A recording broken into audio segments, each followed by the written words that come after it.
Europe.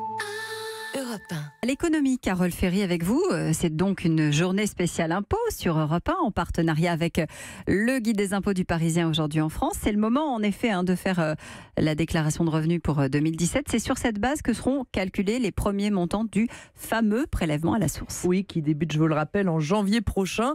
À partir de cette date, le montant de votre impôt sera directement déduit chaque mois de votre salaire. C'est alors votre employeur qui collectera l'impôt à la place du Trésor public. Avantage, nous paierons nos impôts en fonction de nos revenus du moment et non plus avec un an de décalage.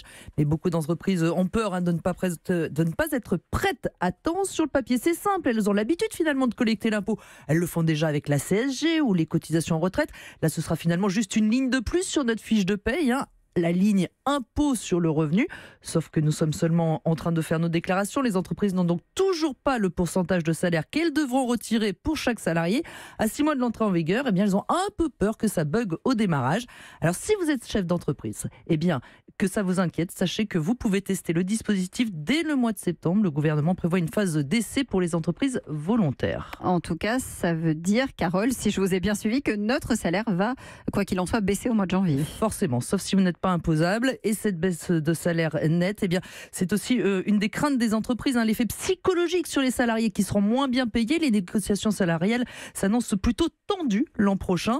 Sachez là aussi d'ailleurs que si vous souhaitez contester le montant de votre impôt, ce n'est pas à votre patron qu'il faudra vous plaindre, c'est bien l'administration fiscale qui restera votre interlocuteur.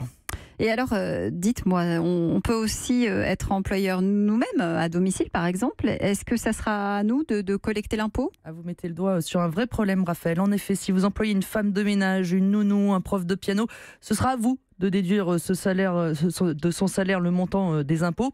Alors, plusieurs cas de figure. Vous passez par Page Emploi pour la garde d'un jeune enfant. Vous pourrez demander à Page Emploi normalement de s'en charger. Pareil pour le CESU, mais si vous ne passez ni par l'un ni par l'autre, il faudra en effet que vous déduisiez vous-même le montant des impôts de votre employé. Il y a encore beaucoup de détails à régler sur cette question à Bercy. Europe 1.